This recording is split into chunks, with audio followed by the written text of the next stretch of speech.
Bueno, algo que hay que hablar y que recién lo veíamos en el móvil, el derecho a voto de las personas con discapacidad. Esto contemplado, lógicamente, en la normativa vigente, en la ley electoral. Cuéntenos, ¿qué es lo que dice al respecto? Bueno, a ver, te voy a hacer una breve introducción. En definitiva, en nuestro país, en el año 2008, se adhiere a la Convención Internacional sobre Derechos de las Personas con Discapacidad de las Naciones Unidas. Y en el año 2014, por unanimidad, la legislatura nacional le da carácter de jerarquía constitucional a este tratado internacional. ¿Esto qué quiere decir? Que en nuestro país, además de la Constitución, esta Convención Internacional sobre Derechos de las Personas con Discapacidad es la máxima norma en la materia. La Convención, además de otras normas infraconstitucionales, por debajo de la Constitución, otorga este derecho político a las personas con discapacidad para elegir y ser elegidas también, ¿no? O sea, puede ser elector y también puede ser una persona electa. La Convención, en principio, establece una nueva visión muy importante sobre los derechos de las personas con discapacidad, que es que ahora se parte del presupuesto de que la persona con discapacidad tiene capacidad. O sea, y por eso se habla de persona con discapacidad. Ya es inconveniente en principio hablar de personas minusválidas, impedidas, etcétera. Personas con discapacidad. En definitiva, la persona con discapacidad tiene, como todos los demás, un derecho a elegir y a ser elegido. Y en principio, los códigos electorales nacional y provincial, porque esta elección de hoy es una elección donde hay elección nacional y elección provincial. Claro. Obviamente, la autoridad máxima en la provincia es en un caso el Juzgado Federal y el Tribunal Electoral. Bueno, con lo cual me permitiría decir, en caso de duda siempre hay que recurrir a ellos, pero yo me permitiría decir, en caso de duda de que una persona con discapacidad, y por cierto, subrayo esto, con discapacidad intelectual, porque una persona con discapacidad motriz, siempre tenemos el ejemplo del famoso astrofísico Stephen Hawking, que era un genio de la astrofísica, y es una persona que al final de su vida se comunicaba a través de una computadora. O sea, tiene una muy fuerte discapacidad motriz, pero intelectualmente era brillante. Bueno, en definitiva, estamos hablando de una persona con discapacidad intelectual. Yo diría, para hacerlo sencillo, en caso de duda, la autoridad de mesa le tiene que dejar votar. Porque, por supuesto, lo que está en juego, a ver, se dice desde hace muchos años en nuestro país, y en general, no hay derechos absolutos. Los derechos tienen sus relatividades, si cabe el término. Y el derecho a votar también. Cuando es evidente, como podría ser el caso de mi hija, que una persona con discapacidad intelectual no puede votar, bueno, no puede votar y hay que aceptarlo. Claro. El tema es cuando hay una persona que pueda generar su capacidad intelectual alguna duda en cuanto a si puede votar o no, si tiene suficiente capacidad de discernimiento, que es un término jurídico, suficiente capacidad de discernimiento, de entender lo que está haciendo en este orden o en cualquier otro orden de su vida. Bueno, en caso de duda habría que dejarla votar. Porque si la persona está en el padrón, primer punto fundamental, si la persona está en el padrón... Está empadronada, claro, está habilitada para votar.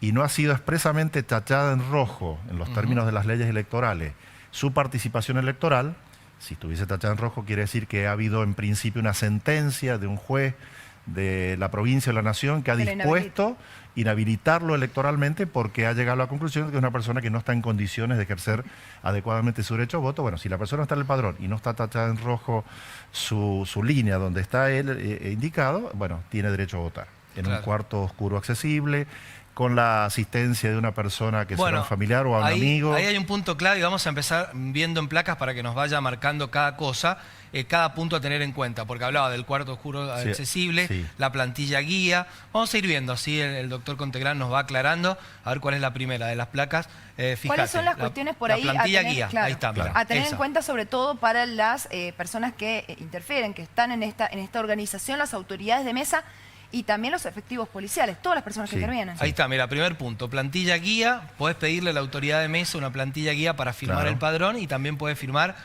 por vos la autoridad de mesa. Esto es, obviamente, en principio en dos casos. La persona ciega, que a lo mejor tiene que ser guiada para saber dónde va a firmar, en qué cuadrícula va a firmar, o una persona con baja visión, o una persona que sabiendo firmar, por dificultades motrices, por ahí le puede costar ubicar su firma en el lugar que corresponde. Sí, por supuesto. Es En términos de la convención son ayudas técnicas Claro, una necesarias. asistencia técnica. Bueno, seguimos. Vamos a ir viendo punto por punto porque hay varios para que nos vaya explicando el doctor Fernando Contegrán. Bueno, esta es la interpretación de lenguas de señas, Sí. lo que marca, ¿no? Sí. Al respecto. Que lo estuvimos viendo también en el debate presidencial, Claro, que claro. fue muy ovacionado que obviamente se pudiera incluir a todas las Sí, personas sí. en ese debate. Por supuesto, bueno, la ley argentina de lengua de señas que avanza en todo esto indica que sí, tendría que haber alguien en cada mesa, difícil que sea así, por una cuestión práctica, que tenga capacidad de interpretar en lengua de señas lo que quiere expresar o hacer Claro. una persona sordomuda o sorda, ¿no? Seguimos viendo, Fernando, en las placas los diferentes puntos. Habíamos estado con el tema de la lengua de señas. Sí, que, ya si habla me ahí permites, de quería un número de WhatsApp. Exactamente, resaltar Eso. Ujú. que, bueno, está la Agencia Nacional de Discapacidad, la ANDIS, en Buenos Aires, con la misión también de evacuar este tipo de consulta a las personas con discapacidad que puedan encontrarse con alguna dificultad al momento de Claro. querer votar. Está muy bueno y está bueno ponerlo ahí en pantalla como estamos Sí. viendo. Seguimos con las placas porque vamos a hablar ahora de otro punto clave que es perro de Mirá qué asistencia. importante. Esto es importante. Si te acompaña un perro guía, puede entrar con vos al establecimiento y al cuarto oscuro. No tiene que haber impedimento, Fernando. No, no solamente puede entrar el perro guía, sino el asistente personal, Claro. que no necesariamente tiene que ser un familiar, sino hasta un amigo, una persona de confianza. En última instancia, el propio presidente de la mesa, que obviamente tiene que facilitar el voto. No puede... comentaba fuera de aire un caso de una persona de acá de San Juan que, bueno, tuvo la frustración de que el presidente Mesa en una elección anterior, una persona con discapacidad motriz y quizás leve discapacidad intelectual, que lisa y llanamente le cambió el voto. Obviamente bajo ningún supuesto. La persona que asiste a la persona con discapacidad está para asistirla, no para sustituir su voluntad, para sustituir su voto, y menos una autoridad o un fiscal de la mesa, por supuesto. En ese caso, por supuesto, pueden hacer la denuncia directamente. Obviamente, sí, se supone que en cada escuela tiene que haber algún delegado de la justicia provincial o federal para que la persona, cualquiera, no solamente una persona con discapacidad que tenga alguna dificultad en cuanto al ejercicio de su derecho a votar, sea el interlocutor válido y traslade la inquietud a la justicia electoral, en Claro. definitiva. Bueno, seguimos con el repaso, estamos viendo los distintos puntos clave, ¿no? A la hora de poder garantizar este derecho a voto de las personas con discapacidad.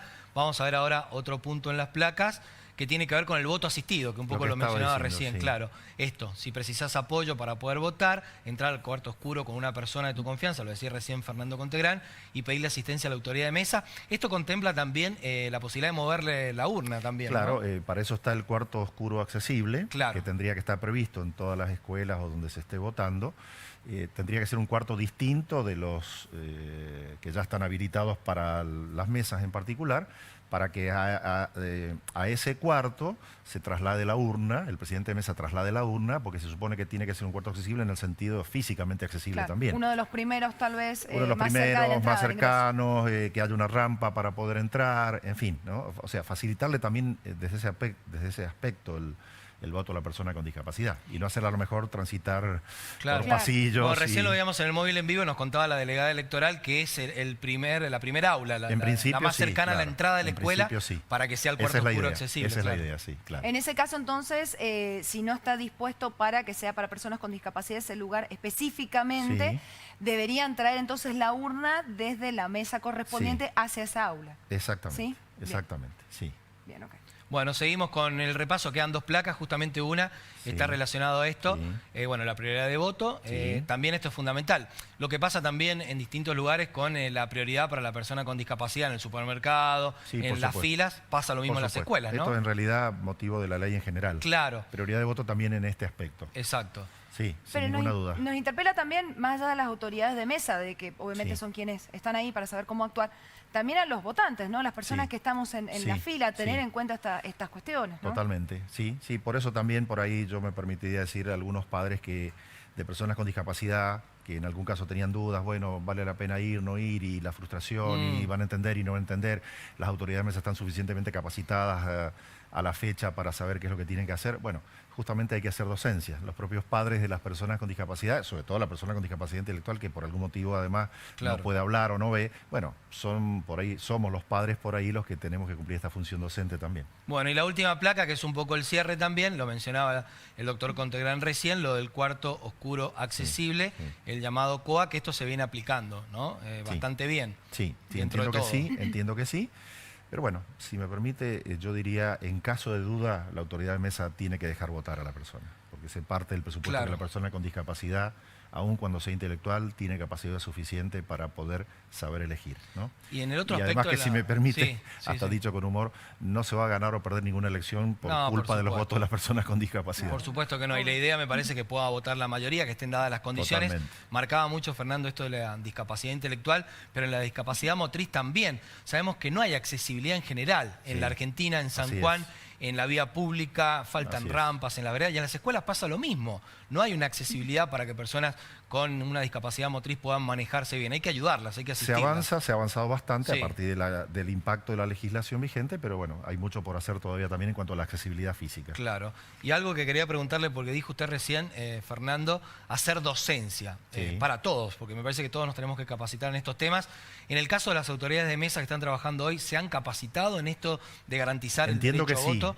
Sé que el foro ha estado haciendo una serie de charlas, que usted estuvo incluso disertando al respecto. Entiendo que sí, pero bueno, por supuesto nunca va a faltar capacitación porque, bueno, como se renuevan las autoridades de mesa... Claro, pero es clave eso, se renuevan los fiscales... Poder saber cómo actuar, ¿no? Tiene en esto fundamental incidencia la justicia electoral en capacitar adecuadamente en este aspecto, por ejemplo, como en todos, a quienes van a ser las autoridades de mesa, por supuesto, para que no cometan errores. A lo mejor hasta a veces hasta de buena fe por desconocimiento. Exactamente. Digo, más allá de que obviamente es un derecho para todos los argentinos votar, para ponernos un poco en la piel de las personas con discapacidad, ¿qué es lo que genera que no estén dadas las condiciones o que de alguna u otra manera no tenga la facilidad o ya termine diciendo no tengo ganas de ir a votar porque la verdad que para ir a sufrir, digamos, ¿qué es lo que le sucede? Sentirse más vulnerados todavía, como en muchos otros casos, porque en el mundo, me permito decir, de la discapacidad, no solamente puede haber una vulneración severa y hasta dramática para la persona, para sus emociones y sentimientos en lo electoral,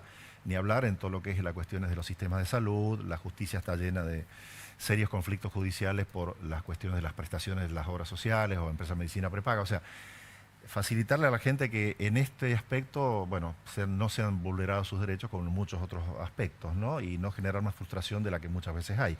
No solamente a la persona, sino también a sus padres, ¿no? Claro, al entorno familiar y demás. Al entorno familiar, porque una persona con discapacidad está insertada en una familia. Sin dudas. Bueno, y el doctor nos hablaba de su caso en primera persona de su hija, así que es más que válido el testimonio desde lo técnico y también desde lo personal.